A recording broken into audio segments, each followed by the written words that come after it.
खुशी का सुहाना सफर भाग 3। सुबह की शुरुआत घर में आरती के साथ होती है। खुशी की होने वाली आरती के साथ नहीं, भगवान की आरती के साथ।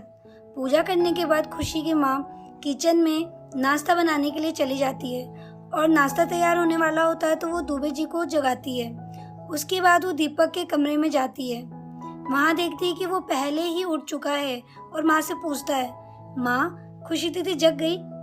तब माँ बोली, नहीं बेटा अभी नहीं, कल रात को देर से सोई थी ना, अभी जगाती हूँ उसे भी। तुम डाइनिंग टेबल पर चलो, तब तक मैं ब्रेकफास्ट लेकर आती हूँ। अब वो खुशी के कमरे में जाती है और उसे जगाती है। बेटा उठो, दीपक तुम्हारा इंतजार कर रहा है। खुशी बोली, माँ मैं उजाला होने का इंतजार कर रही हूँ, बहुत थकी हुई हूँ, 2-3 घंटे और सोने दो ना। तब दुबे जी ने आवाज दिया, खुशी। पापा की एक आवाज से खुशी की नींद टूट गई थी। वो डाइनिंग टेबल पर पहुंची और अपने पापा के गले लगने के बाद दीपक पर झपट्टा मारी। और दीपक क्या हाल है तेरे? सुना मेरे पीठ पीछे तूने पापा को बहुत परेशान किया मम्मी के साथ गट्टे पट्टे बनाकर। अचानक से वो दीपक का बाल खींचती है। तब दीपक चिल्ला उठता है, दीदी क्या कर रही हो? बाल छोड़ो, मेरे दर्द हो रहा है। दीपक चिल्ला ना पाए और उसकी आवाज माँ तक ना पहुंचे, इसलिए खुशी उसका मुंह दबा लेती है और धीरे धीरे बोलती है, दर्द हो रहा है? तुझे दर्द हो रहा है? और जो तूने मेरे पापा को परेशान किया उसका हिसाब कौन देगा? तभी खुशी की मम्मी नाश्ता लेकर टेबल पर पहुंचती है। खुशी दीपक को छोड़ देती है और सिचुएशन को संभालते हुए कहती है, दीपू तू कितना कमजोर हो गया रे, इतना कमजोर होगा तो मम्मी की आगे का पालन कौन करेगा? थोड़ा एक्स्ट्रा खाया पिया कर। दीपक को अनकंफर्टेबल देखकर मम्मी ने दीपक से पूछा, क्या हुआ बेटा, तुम्हारे चेहरे पर हवाइयाँ क्यों उड़ रही है? खुशी दीदी को इतने सालों बाद मिलकर खुशी नहीं हुई? तब दीपक बोला, मम्मी दीदी ने मेरे बालों को पकड़कर, वो आगे कुछ अपनी माँ को बता पाता इससे पहले दुबे जी बीच में बोल पड़े। बालों पर हाथ फेरते हुए खुशी से पूछ रही थी कि पढ़ाई लिखाई कैसी चल रही है बेटा? सेहत पर ध्यान दो, पढ़ाई लिखाई पर ध्यान दो। तब मिसेस दुबे बोली, आप दोनों बाप बेटी को ना मेरे बच्चे की पढ़ाई लिखाई की टेंशन लेने की कोई जरूरत नहीं है। जितनी आपकी बेटी 3 साल में जो परसेंटेज बनाती है, मेरा बेटा उतनी परसेंटेज 1 साल में बना लेता है। तो खुशी बोली, हाँ तो वही तो कह रही हूँ मम्मी, जब 97-98% स्कोर कर ही लेता है तो 2-3% के लिए 100 की बेइज्जती क्यों करता है? दीपक आगे से मुझे बिल्कुल भी डिसअपॉइंट मत करना, और जिस बारे में मैंने उसे समझाया था उस बारे में मुझे 100% रिजल्ट चाहिए। दीपक को घूरते हुए खुशी बोली।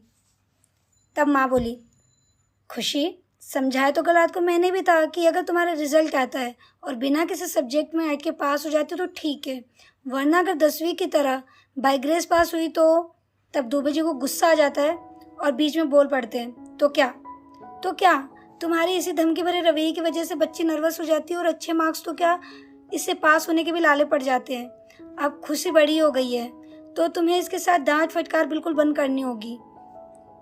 माँ बोली, तो प्राइमरी स्कूल के टीचर जी, अब आप अपने प्रोफेसर पत्नी को बताएंगे कि बच्चे पढ़ाई लिखाई इसलिए नहीं करते क्योंकि उन्हें उनके पेरेंट्स डांटते हैं, उन्हें धमकाते हैं, या फिर वो पढ़ते ही नहीं है इसलिए पेरेंट्स उनके साथ इतना सख्त हो जाते हैं? दुबे जी बोले, प्रोफेसर साहिबा जी, आप इकोनॉमी पढ़ाती है अपने स्टूडेंट को तो आपको सिर्फ फायदा नुकसान ही मैटर करता है, लेकिन मैं साइकोलॉजी का स्कॉलर था तो लोगों की साइकोलॉजी बहुत अच्छे से समझता हूँ, और स्टडी स्पेशली मैंने बच्चों की साइकोलॉजी पर की थी। तो बच्चों के ऑलराउंड डेवलपमेंट के लिए उन्हें कैसा माहौल दिया जाना चाहिए और उनके साथ कैसा बर्ताव किया जाना चाहिए, ये मुझे अच्छे से पता है। अगर मेरी बेटी कहीं अच्छा परफॉर्म नहीं कर पा रही है तो सिर्फ तुम्हारे स्ट्रिक्ट रूल्स और सख्त रवैये की वजह से। तब मिसेस दुबे बोली, जी नहीं, आप इस तरह मुझ पर दोष नहीं लगा सकते, बल्कि ये कहिए कि मेरे कड़े रवैये की वजह से आज ये 12वीं पास कर ले और शायद कल को ग्रेजुएट भी हो जाए, वरना आपकी और आपकी बेटी की साइकोलॉजी समझती तो ये 5वीं पास भी नहीं कर पाती। तब दुबे जी बोले, देखिए दीमक की मम्मी जी, मैं एक स्कॉलर स्टूडेंट था, मैं कुछ और करना चाहता था, लेकिन आपकी जैसी ही मेरी मम्मी थी और उनकी जिद की वजह से मुझे आर्मी ज्वाइन करनी पड़ी, और फिर टेरर अटैक में मैं मेरा एक हाथ गंवाने के बाद आज प्राइमरी स्कूल का टीचर हूँ। बीच में ही मिसेस दुबे बोल पड़ी, क्या टीचर हैं आप और कैसे टीचर हैं आप? हफ्ते में 2-3 दिन स्कूल पढ़ाने जाते हैं, उसमें भी अपने स्टूडेंट को बोलते हैं कि तुम सबका पढ़ने का मन हो तो पढ़ाता हूँ, वरना आपस में मस्ती करो। बच्चों की कंप्लेन तो समझ में आती है, लेकिन जब कोई मुझसे आपकी कंप्लेन करता तो सोचिए मुझे कैसा फील होता होगा।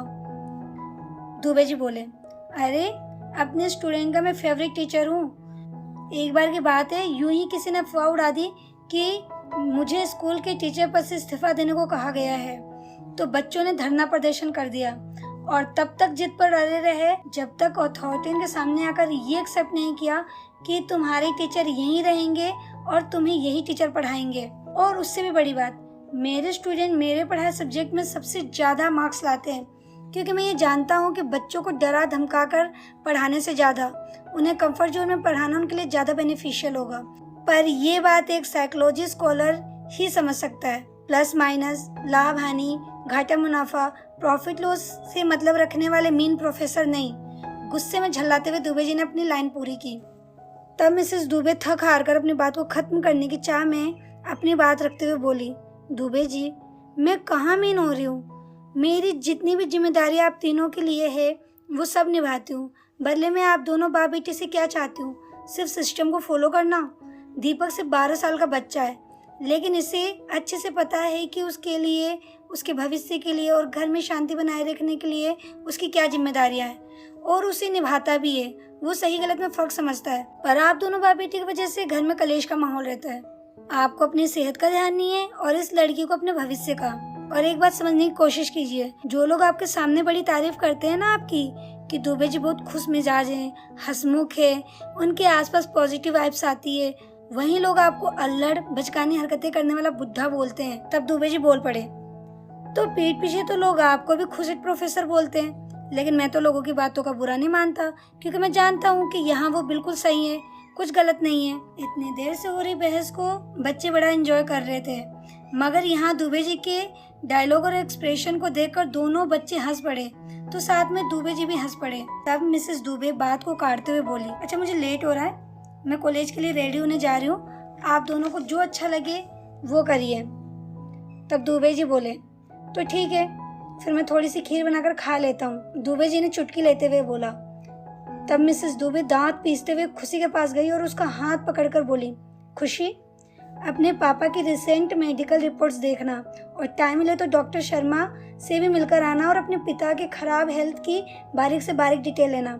और फिर उसके बाद तुम्हारे पिता जो भी करे, जो भी खाए पिए, तुम उसमें उनका साथ देना और मुझे बताना भी मत। खुशी के गालों को थपथपाते हुए आगे बोली, आखिर प्यार जो बहुत करते हो अपने पिता से, ध्यान रखना दोनों एक दूसरे का। और बेटा दीपक, ये कुछ भी करे तुम इन दोनों को टोकना मत, नहीं तो ये दोनों मिलकर तुम्हारी बुली करेंगे। इतना कहकर वो अपने कमरे में चली जाती है।